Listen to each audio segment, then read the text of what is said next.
Good afternoon. We're getting ready to get started. I'd like to thank you for joining us today for our webinar, How to Boost Student Performance with Active Learning Environments. I'm Liz Bowie, Content Manager at Demco, and I'll be moderating today's session. Before we get started, I just want to go through some housekeeping details, and then I'll introduce our speaker, and he can start today's presentation. So on your screens, you should see a question box on the right-hand side.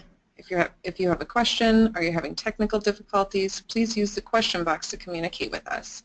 If we don't get to your question during the session, we'll be posting questions and answers along with a recorded webcast after the event. You will receive an email notification in about a week letting you know when everything is available. And you'll also see today's slides under the resources heading on the right as well. You'll also notice our presenters' contact information as well as mine. Please feel free to contact us directly with any questions that haven't been answered in the follow-up resources. We're also using Twitter today with the hashtag Demco Ideas. So you should be able to see this hashtag on the side of your screen as well. We're monitoring that feed as well for questions and comments. I believe that's all the housekeeping, so let's get started with the program. As I mentioned, I'm Liz Bowie, Content Manager at Demco, and I'm moderating today's session, and I'm very excited to introduce you to our speaker today, Josh Kirst. Josh Kirst is Principal Ergonomist with Safeco Products. He's a leader in the field of ergonomics with an emphasis on activity-permissive designs that positively transform the way people learn.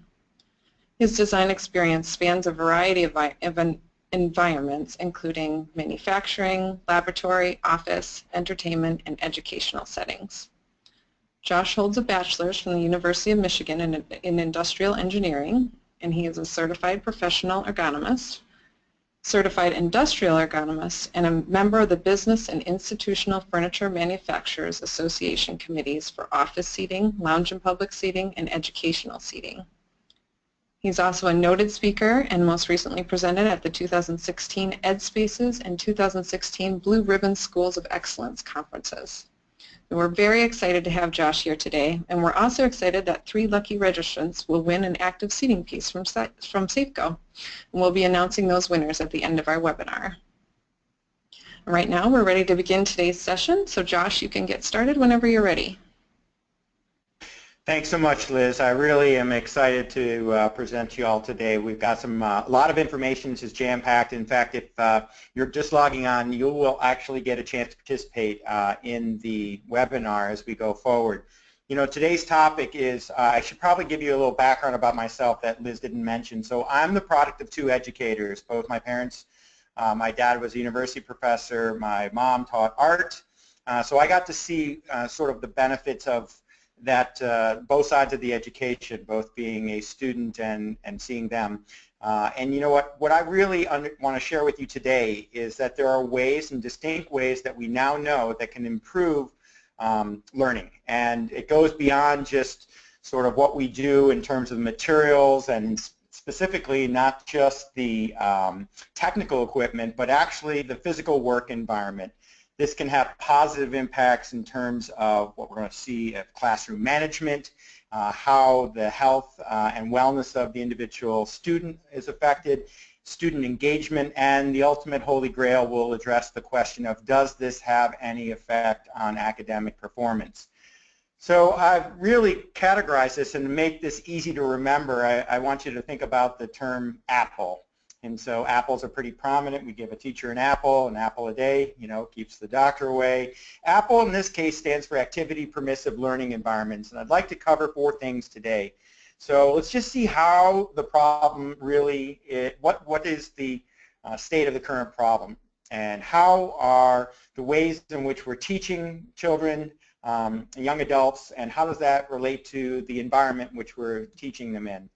What does science tell us in terms of what's happening to the body? And I want to give you 3 key lessons that we're learning as we're moving into this space. I know many of you were kind enough to send in your questions beforehand, and as I was looking through those thoughtful questions, they asked, what do we do? What are the next steps? What are some lessons learned? And I want to give you 3 key lessons, and then 5 real benefits. And some of this is from the latest research that literally hot off the press in terms of some of the studies that talk about the positive results from Apple. So to go into this discussion, I think we need to just take a step backwards for a second and understand we're talking about inactivity and sedentary behavior gaining a lot of press in the news. And so, you know, you may have heard the term that sitting is the new smoking. You know, about 3.5 years ago, Nilofer Merchant, who was at one of these TED Talks, related the mortality of people by how often they sit to that of lung cancer and associated with smoking. And there was a pretty close correlation in the number of people who were inactive and their mortality and those who actually died of ingesting a carcinogen from smoking. That has gone forward, in fact, to people in industry like the head of Apple's, Tim Cook, who said, you know, sitting is the new cancer. The bottom line is, what does this have to do with our learning environments? It's getting a lot of press. You know, educators are learning more about it, kids are learning more about it, and I think that when we provide information to people, they can make more educated decisions. I see that happen in the past. I'm in the health and safety realm. I'm an ergonomist. I look at what is some of the other things that have occurred over the course of recent history that have changed people's perception. I would say smoking is one of them. If you look at, I don't know if there's anyone here who's ever been on a plane where smoking was actually illegal, but years ago that was the case. In less than a half a generation now, it is no longer permitted in either public transport or in restrooms or restaurants and public spaces. So what we know is that people's perception can be changed by knowing more. We'll see how this relates to the learning environment because we're starting to learn more and more. I'll make it even more personal. So I grew up in upstate New York, and I have an older sister who actually is a teacher at the University, Syracuse University, and a younger brother. And we actually grew up, and my parents had a pickup truck. The pickup truck was affectionately known as the Green Hornet. Interestingly enough, there weren't a certain safety and health feature that you would think that exists in most vehicles today. What do you think that is? That's right, there were no seat belts in that truck, nor seating for 5. In fact, we used to sit in the back and fight over the spare tire. The point of putting this up here is that how many of you would put your children, your grandchildren, your nieces and nephews in a car without a car seat if they're appropriate age? So in less than a quarter of a generation, our belief about a certain behavior, riding in a vehicle under strain, has changed dramatically because we now know what we didn't know. Well, guess what? We now know what we didn't know, and in terms of the learning environment, it's changing dramatically. So let's get you active, and actually I'm going to give Liz a chance to ask you all the question that relates to sort of your perception on how inactive kids are during the day. So I'm going to turn it back to Liz. So you'll see a poll question up. We want to know, how many hours a day do you think children are sedentary, not counting the 8 hours that they're sleeping? Let's just see what we all think. So while you're doing this, and please go ahead and click on the poll, and we're going to give you about 30 seconds to click on the poll and the individual results, and you just click on that. I would tell you that you would think that, you know, kids are really active, they're boisterous, right? And so this is the amount of time that they're just completely sedentary. So we don't include the 8 hours of sleep, so we've got 4 to 6, or is it 9 to 10, or is it 13 to 4? And these are in hours, by the way. And so we'll take a look at that. And, you know, I know when kids come home from school, when I was growing up, we used to go out and play baseball or basketball. A lot of kids now will find themselves either on Netflix or watching some sort of playing or watching video games. So, Liz, what are the results? Let's see what we got. So it looks like most of you said 7 to 8 hours a day. Well, let's take a look and see what the actual data says. Those amount of time that kids, it's 13 hours and change. So today's activity breakdown, excluding sleep, is over 13 hours. There were a handful of you who picked that, so you probably saw this presentation. But Dr. Mark Bendon at Texas A&M University published this and said that, you know, this is an important finding. We're finding that kids are thought to be pretty active. That's a lot of time where they're sedentary. In fact, the very active portion of their day is less than a half an hour. Less than a half an hour.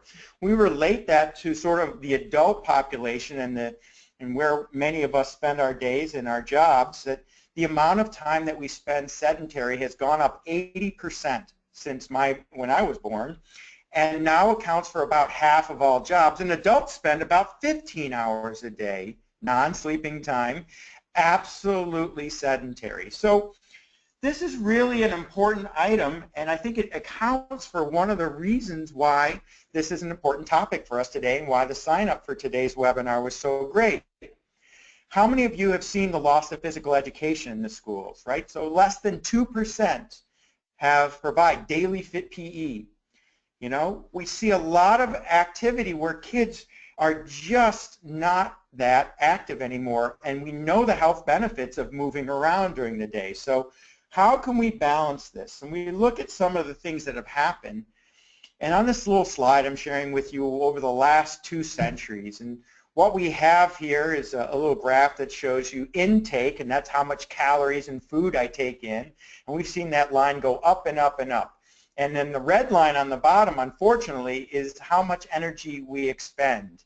And so in 200 years, our energy expenditure has gone down dramatically. So when we think about kids in the classroom, and no, this isn't an anti-smoking discussion, we're seeing that some of the diseases and some of the challenges and some of the performance issues that we have, the shock and awe that you have associated by looking at this slide, I'm not sure it's the same when we see this slide. See, when I was that kid who went to school, I was told to sit down, be quiet, and gosh darn it, Josh, quit fidgeting. I remember my teacher. She was Mrs. Chafee.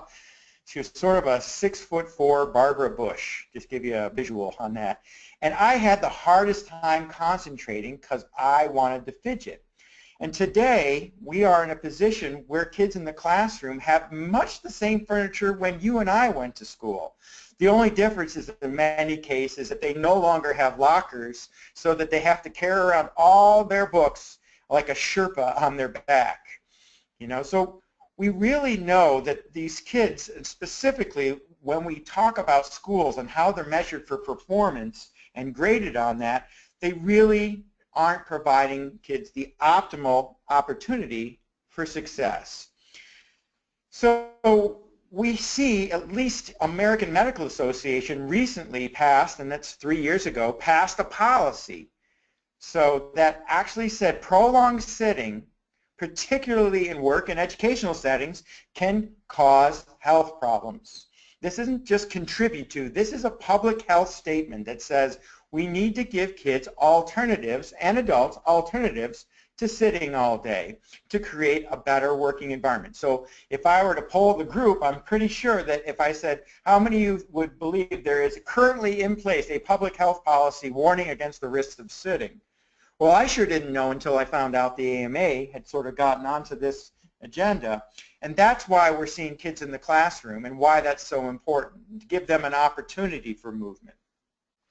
What we're also seeing is there's tremendous pressure on what's happening to our bodies as we sit for long periods of time. So I love this sort of graphic image. It's done from some research done by Esther Gokhale, and she created a great book called 8 Ways to a Pain-Free Back. And what she did is actually look at Grey's Anatomy, and no, that's not a TV show, that's actually a medical text, and that Grey's Anatomy from 1911, and compared that to the human spine from 1990. And look at the differences. What do you spy with your ergo eye, the differences in those two spines? Well, goodness gracious, one is shorter than the other, and the other, and that's the most current spine, and it's more curved. And so what we know is that curve puts extra load on our spine. Well, this is a real indication why kids, and actually some of the work done, Dr. Alan Hedge at Cornell has actually found that there's a preponderance of kids who graduate high school already with back issues. And I would have to believe that a big portion of that is from inactivity and prolonged sitting. So Mott's Children's Hospital actually at the University of Michigan, and truth be told, I am a Michigan grad, and I actually live in Ann Arbor, so I hope I didn't offend any people who don't like Big Blue, but we actually did a study that said, what percentage of kids do you think do not get enough exercise? And we'll look at our youngest population, those 5 through 10, those most active kids. Would you be surprised to find out that 3 out of 4 kids do not get enough exercise? That's really important because when we look at what's happening today, there is a direct correlation with sort of exercise and movement and proper blood flow with diabetes. When I was born, the risk of me developing diabetes in my lifetime was 1 in 4,000. A child born today, that risk is 1 in 4. That's shocking. And most of that, 95% of those diabetes cases are what we know is now type 2 diabetes. They used to call it adult onset diabetes, but now there are documented cases of kids as young as 5 years of age with type 2 diabetes.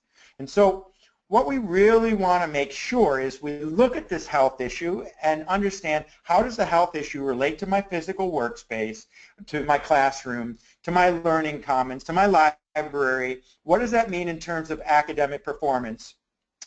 And what is the gap? So there was really a preponderance of evidence out there from National Health and Human Services survey called NHANES that looked at what the obesity epidemic looks like. And for kids in particular, the simple solution from Wang, Orleans, and Gortmeyer suggests that 41 kilocalories a day, and let's not be complicated here, a kilocalorie is just the energy I expend. For all sakes and considerations, a calorie is a kilocalorie. A calorie in a food that you might consume and a kilocalorie is about the same. So what can I do to change this sort of issue? 41 kcals a day of energy expenditure is enough to flip the scales, no pun intended, the other way. And for adults, for teachers, it's more like 100 kcals per day. Let's take a quick snapshot, and that's really important. 41 kcals a day seems like it's doable. I'm going to take you through the last 30 years. What you're seeing is time lapse of every state in the union as we go from 1990 to 2000 all the way to 2014. And this is on a loop, and I'm going to talk about it a little bit. I live in the state of Michigan. I showed you that. It's the mitten state. And on the bottom right, there is the number that represents how many, about 7% of the population in 1990 that was overweight, not overweight, sorry, obese. By the turn of the century, it was 21.4%. And when the last NHANES data, since this data came out in 2014, nearly 1 in 3 of the population in the state of Michigan are flat out obese.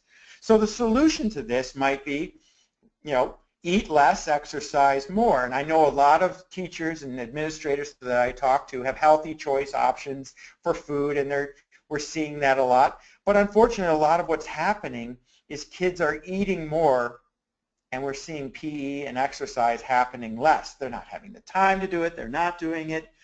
To investigate this problem, I went and sought out some of the most knowledgeable people in the world, and one of them I found down in Texas. His name is Dr. Mark Hamilton, and he talked to me a little bit about what happens when we sit and how we don't engage our big muscles in our legs and we don't get blood flow. And then he went off and talked about all these lipoproteins, and I said, whoa, whoa, whoa, hold on, Mark. I'm an engineer. I grew up in a small town for me in upstate New York. I'm the hick from Red Creek here. Tell it to me like I can understand it. He said, okay, Josh, when you give people food? I'm like, yeah. He said, understand that your body responds whether you're active or inactive. He said, did you ever play the game Pac-Man? I said, yeah, I love that game Pac-Man. Well, when you're moving around, you're like Pac-Man, or Mrs. Pac-Man, would be neutral here, eating those little dots, waka, waka, waka, waka, waka, waka. And when you stop moving, your whole body shuts down. I said, can you show me some way to look at this? He said, sure. And I don't believe in gory slides, but he actually showed me a test tube of plasma from a subject who ate the same meal, one being active and the same person being inactive, and you can see the difference. The cloudy, fat-filled test tube is that of the inactive person, and the one where it's waka, waka, waka, eating all those little fat cells is something that's done by low intensity, called it LIPA, or low intensity physical activity.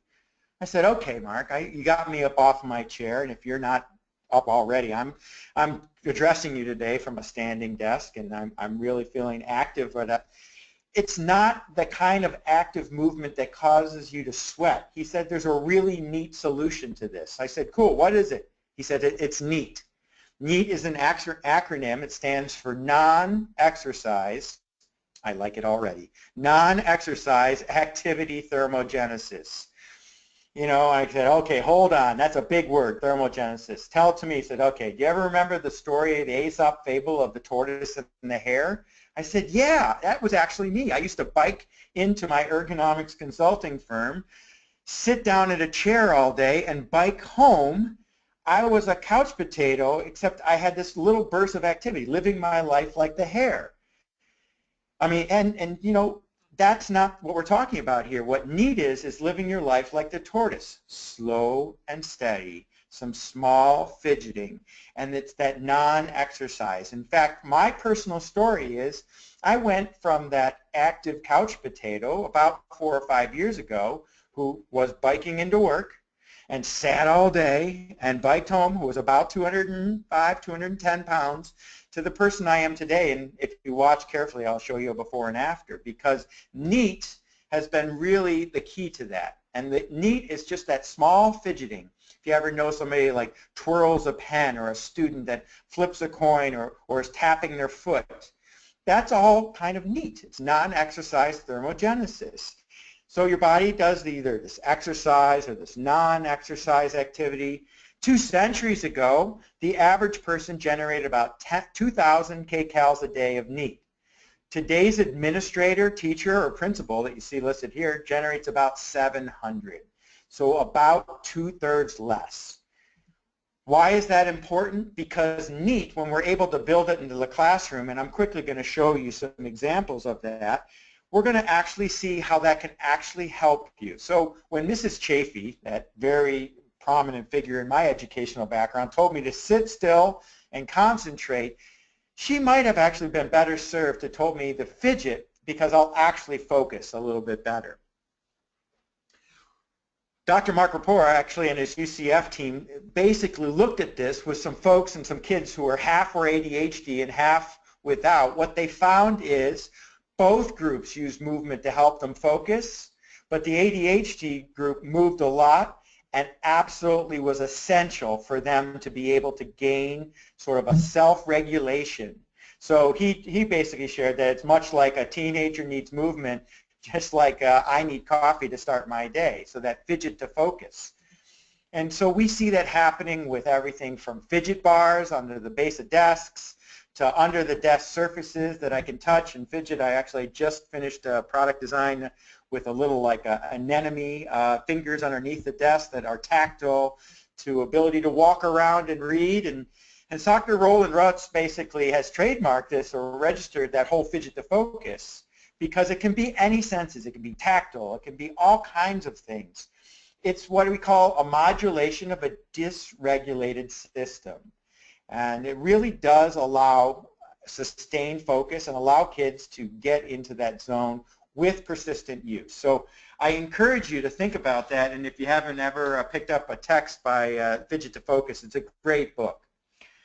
So there are some ways to do it. Let's talk about, okay, Josh, let's talk about how do we do it? Well, just the simple things. Like if I have no budget, we can actually find that putting our fidgeters up front, preferential seating, getting them up front, using layouts. And I'm going to talk about this important concept of pods or neighborhoods.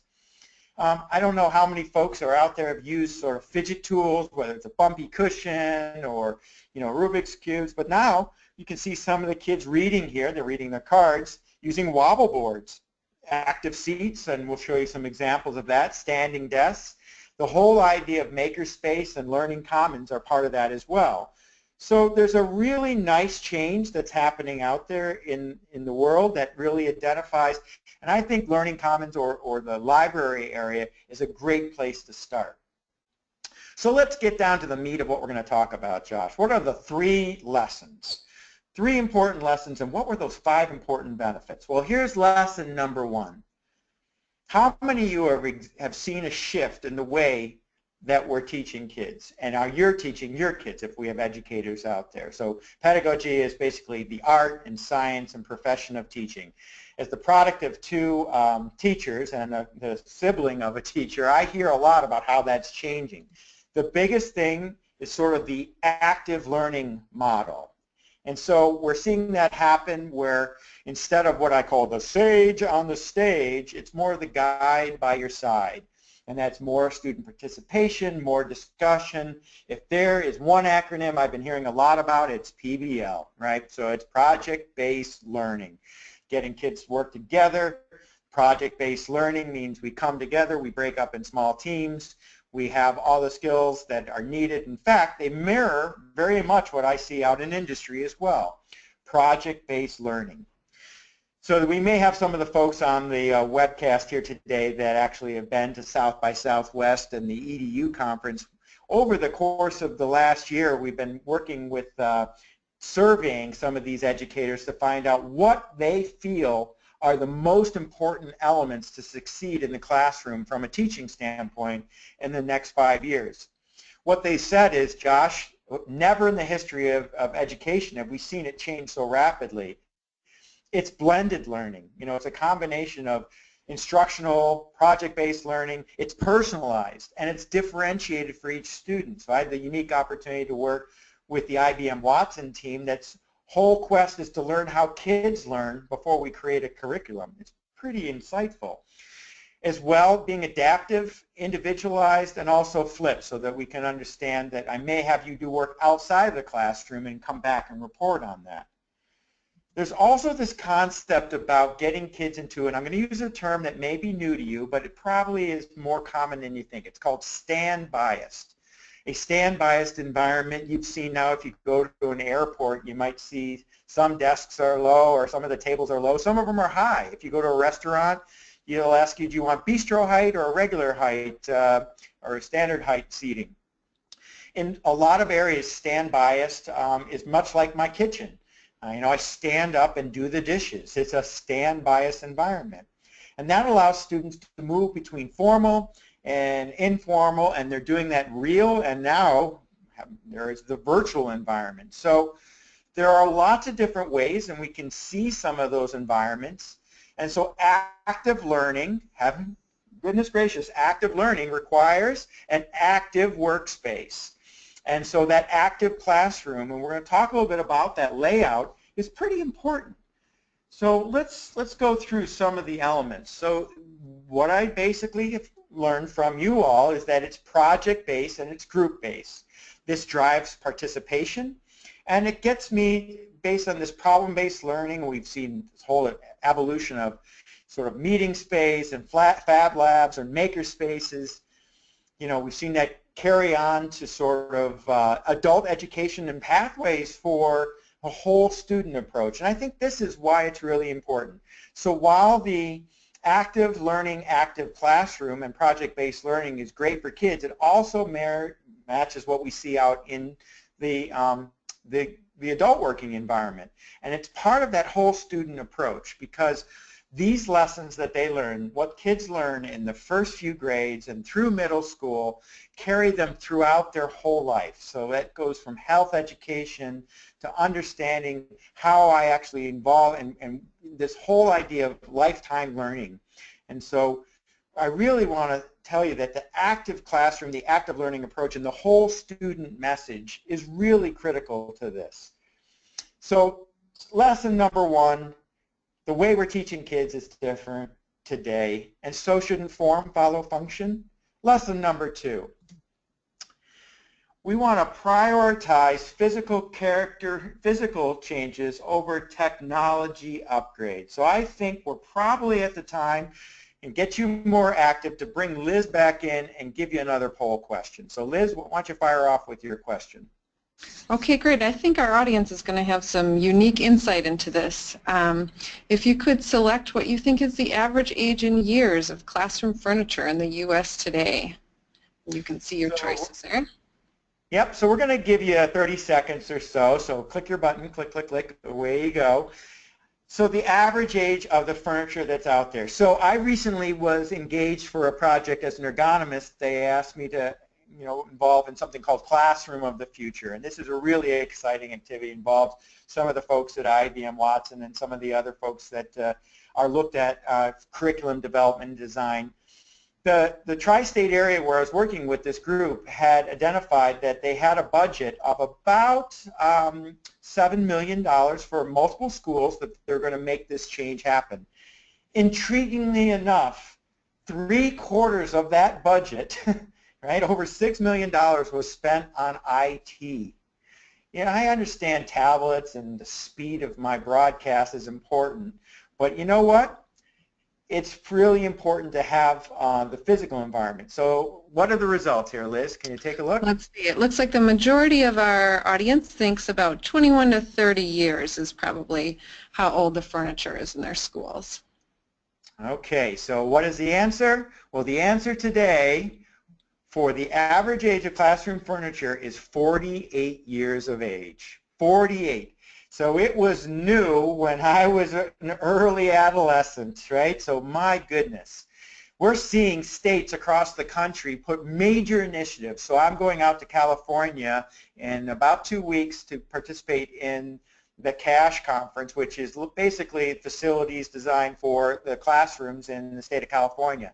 They just passed, in the November election in the state of California, a $9 billion bond to basically upgrade school facilities. So my message to the group out there is let's fight for the adequate hardware to support the new software and the software of our kids over technology. So I think we're missing the full benefit when we don't take that whole thing into account. And so, we'll say, Josh, that sounds expensive, and gosh darn it, you're a designer of some of the products that we're seeing, and that's full truth be told. I do make some of those products, but you know what? I've also seen kids be creative. How many of you have had a 3D printer placed inside your school in the last year? I know some schools have actually got a 3D printer and they're using. Well, one high school class group had a project to turn the elementary school kids' desks into standing desks. They 3D printed at a pretty low cost little desk risers that they could place under these 6 desks. For literally a couple of dollars, they made an active classroom. I think the message is that we don't have to break the bank to do this. Well, I'll go back now and take a quick second and say, well, wait a second. We want to change, but does it really matter? Does it matter? What does our South by Southwest team this August, what did the community of the best educators say? So what percent of these educators believe that physical design of the space affects learning, not some of the time, not occasionally, but most of the time? Oh, how much? Most of the time. The answer is about 86%. About 8 or 9 out of 10 of you say, most of the time, the form of my learning space affects my learning quality, attention, engagement, and ultimately performance. So, as a kid growing up, I heard my dad and my mom and now my sister talk as educators, the age-old proverb that a teacher on their feet, gosh darn it, it's worth 2 of them in their seat. And that's never been more true than today. And a lot of things that I'm sharing are good for the teachers as well. Right? So if you raise a desk up, not only does that student get active, the teacher doesn't have to bend over.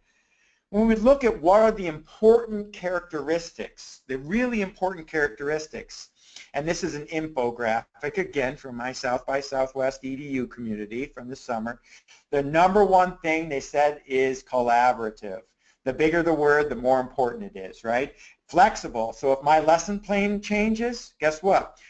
My classroom, my learning environment better change. It better be comfortable, right? It's better be simple and some of those other items. And when we do it right, it can actually transform what wasn't occupied as often as we'd like, library holding a huge amount of books, into a gathering space before classes begin, during the day, when teachers can take certain areas as you look inside one of those learning commons that allow the student voice and student choice to choose where and how they work. And I think libraries and learning commons, as I call them, are a really great place to start. So there's an interesting study that Dr. Chuck Hillman did, and he basically looked at your brain, and that's the brain on the top left. The blue and the green is low flow, and that's basically not a lot of blood flow. On the right, you see the reds and the yellows. That's more blood flow. After a 20-minute walk, significant more blood flow occurred on the individual student. So it's more than just fixing our back, and it's more energy, and it actually transmits more of the good things like serotonin, which helps us also sleep at night, dopamine, which is that feel-good hormone, and oxytocin, which is the kind of emotional thing we get when we get a hug. So if we can actually move and generate some of those positive feelings in the classroom, it might actually make a positive impact. All right, 2 down, 1 to go. Lesson number 3. So I don't mean to alarm you, but we actually have to build in some new layouts, and these require a little bit more space if we're going to be flexible. And so what you see is a layout on the left-hand side here of what I call swim lanes around. Instead of our desks up against the wall, we actually create swim lanes in a perimeter that exists around so the teacher can be a guide at my side and swim through specific project-based learning areas. We might have storage, but we might have writable walls. We might have a centrally located or at least a positioned teacher station. And so we might either bring those kids together in pods and desks in different shapes. The whole idea is that this increased space, and it gives me, again, if I want to work seated, I can. There might be an opportunity to work standing. This is all on wheels. It might have a combination of soft seating, stackable seating, or no seating. And so the whole idea of the power of choice is this move towards stand-biased desks. There might be some different types of seating. I'm going to go through 3 kinds. There's the wobble seat, and we'll give you an example of that. Ball chairs, and then more flexible seating that moves with me. The idea of lap desks that I can take over with me, fidget bars on the base of desks, and even the wobble boards that kids use. So here's an example of some of the different seating. So on the bottom you see some of the wobble stools. They actually fidget and move their whole body around. They actually create that, what we call it, a neat. So it is truly a neat seat. Some of the ball chairs allow me to take ownership for my posture. And when we put those inside Learning Commons, we might actually have a stand-biased table with a nice little rack for some of my wobble boards. And so if I want to do some reading, I can choose the posture that I prefer. And so it's really exciting to see these things. And I don't like the term library, as much as I think today it is known as a learning commons. And so, or scholars commons or digital commons. It's sort of like similar to a library, but it's more like a Starbucks. It allows for remote or online education. It's great for collaboration, meetings. Teachers are using the different space, and they're really exciting because they tend to be centrally located in most of your schools. We can repurpose some of the space by digitizing some of the written literature. I'm not saying get rid of all of it, but we can actually provide a combination of different learning environments and give kids choices, right? And this is student voice, student choice. Well, the Robert Wood Johnson Foundation looked at some of this, and they actually found that, there are some positive benefits for motion and movement. So in their case, test scores went up, and discipline referrals went down, and there was less of this bullying that occurs, and it was more organized. So less school nurse visits, and more importantly, that diabetes data I shared with you is just shocking, from 1 in 4,000 to 1 in 4. And so, we all are, very much focused on how our schools grade out and what our kids' performances are, but health and safety and wellness is it's a critical part of this. I'll give you some other knowledge about this. So what you see here is the power of movement. So it's not just enough to move, but it matters when I move. So after you eat is the best time. So here you can see point 0 is the point at which you consume food, and immediately your glucose levels skyrocket afterwards. if you are active in that first hour after you eat, you can cut your glucose levels in half. See, I learned this from my Bronx Nana. I say her name. She was 93 in a brownstone in New York City. And you know what? I say her name and I smell ravioli. It's amazing. I just say Bronx Nana.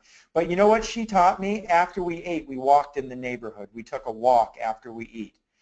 Well, the data is absolutely clear that 1 hour after you eat is essential time to get kids active and engaging. And that's really important because they won't suffer the crash that occurs on the red line that you see later. So I just want to share with you, it's important to move, but also timing matters. And so let's think about getting some of those stand-up activities and getting kids engaged right after, or right first thing in the morning after they've had breakfast. And then we can do that in this concept called a neighborhood. And so a neighborhood's a key element. It's a technology which allows me to mobile learning and desks. We could actually put them together in podiums and give little work pods. And Elton Hills did this with Mayo Clinic, and they actually looked at some of the different areas. So I can choose to work in my zone that fits me.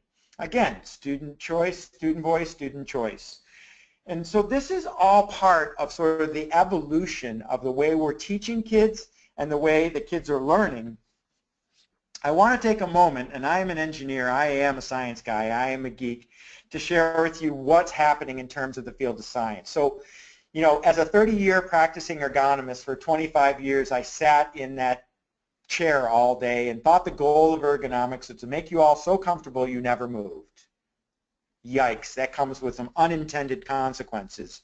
And so today, you know, I didn't know what I didn't know at that point, but today I know better. And I want to share with you some of that data in terms of what that relates to. What we know is that kids spend an inordinate amount of time sitting down. This is part of that lifetime learning that they carry through them to their jobs and their lives, and it's directly related to poor health later in life.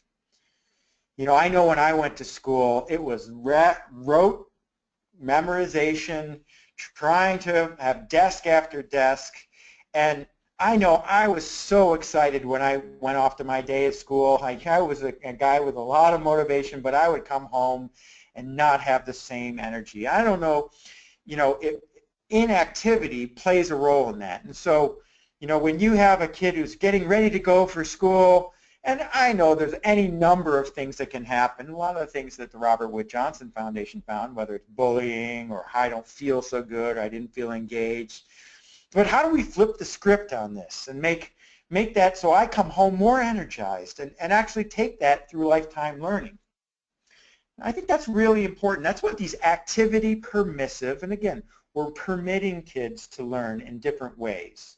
So instead of saying sit down, sit still, and sit in this hard plastic chair that was designed with a desk so my janitorial staff can clean underneath it, we're going to give them options. And one of the options is a completely new way of sitting. And we're not asking to send kids in space. Why in the world are you showing an astronaut? Because this shows you how the human body, what it positions in the absence of gravity. You'll notice there's an open hip position. Knees are slightly bent. Arms are slightly raised.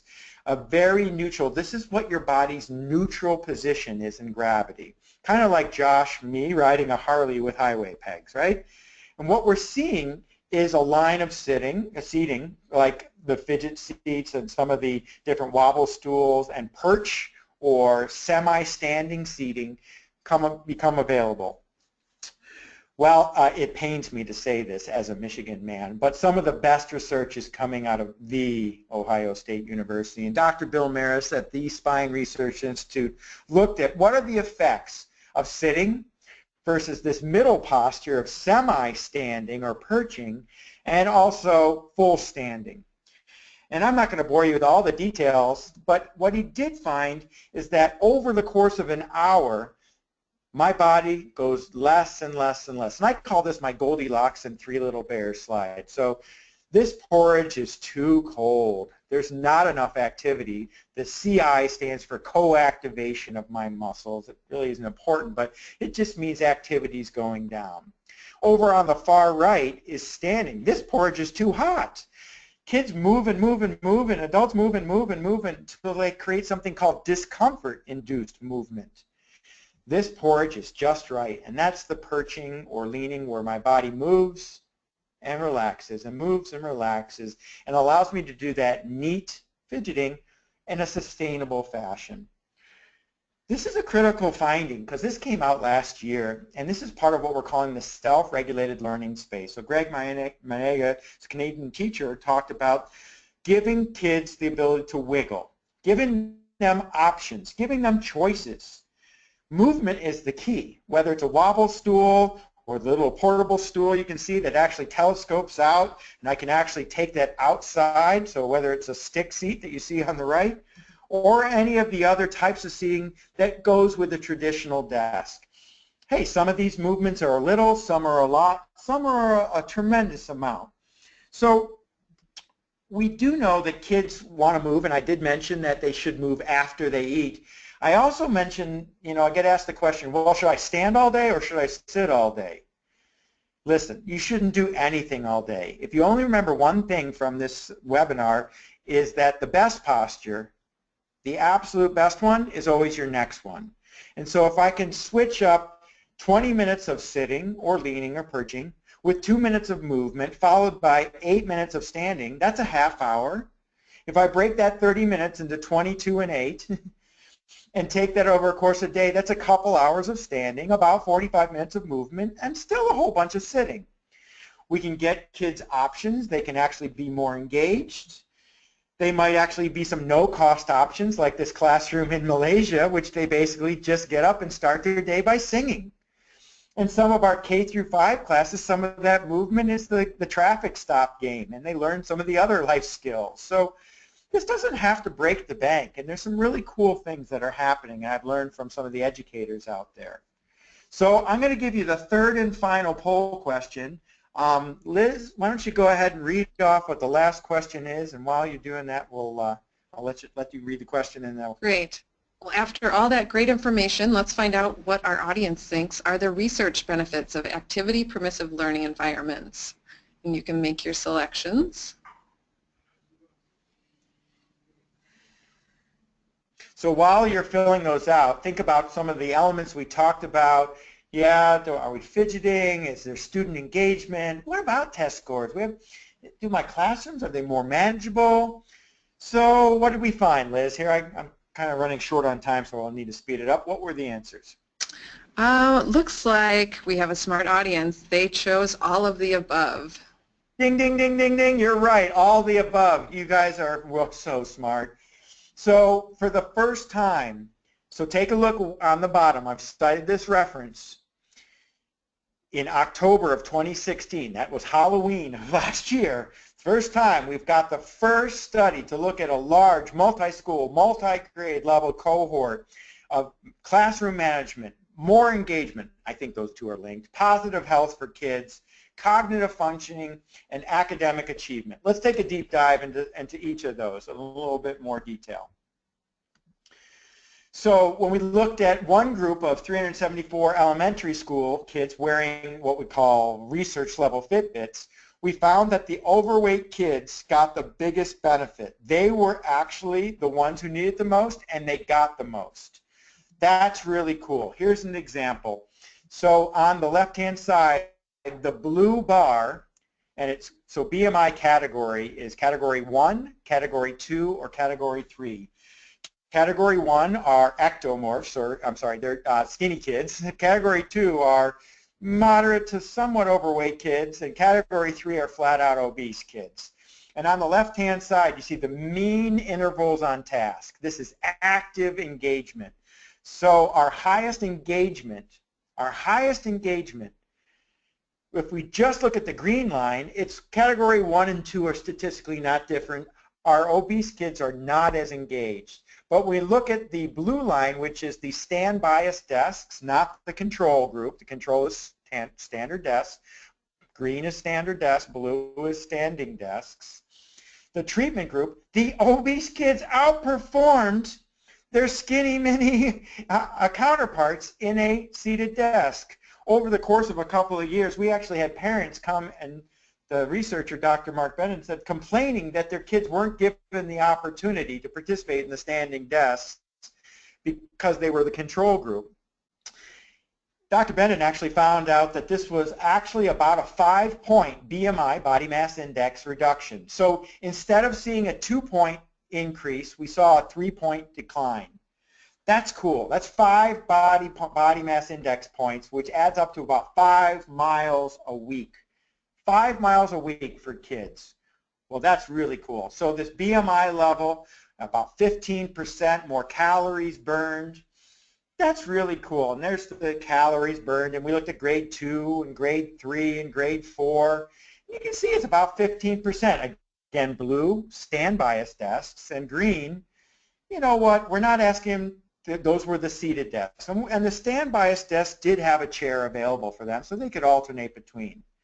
So that's really cool. So we see this whole idea of focus and attention. And the really exciting thing is that children who are overweight and obese saw the largest improvements than our normal weight counterparts. You know, I was talking to Dr. Bennett, and he really shared with me some interesting insights. He said maybe overweight kids aren't less capable academically. Maybe they just need to be more active and better hardware for their software. To be twice as engaged than their normal weight peers, that's shocking. And you know what, we'll later find out through some of the work by Dr. Ranja Mehta that has led to up to 7 minutes per hour of extra time that each teacher has in the classroom. If you add that up over the course of the day, that's like an extra period, an extra classroom time. And part of that is giving kids the ability to focus and attention. Here you see highlighting one of the cool features called the fidget bar. You swing this bar back and forth, and it gives kids a chance to sort of get out some of that energy. And so you can see that there are chairs available. They can stand. They can have a foot rail to prop up against. All these elements lead us to the gold standard, which is how are they performing. And now I'm going to finish with this, that the data is in. So Dr. Ranja Mehta found that kids' neurocognitive test scores were up 7 to 14%. High school kids, that's 7 minutes per hour of more engaged brains. That adds up significantly. What would you do if you had a whole extra class time each day of 7 minutes per hour? If you have 6 contacts, that's 45. That's an extra class. And so when we see how these kids perform and we see what benefits they get to think on their feet, and when we look at the summary of all the data, if you pile it up, and this comes from the Stand to Learn website, that they've been 5 years with 2,500 kids in 36 classrooms, a lot of them done in a multicultural environment, Bryan, Texas. Calorie burn rate is up, student engagement's up, ACT Aspire tests and scores are up, classroom distractions are down, and classroom management is up. So the one question you might say, this sounds great, Josh, but I just can't get my administrator to support this.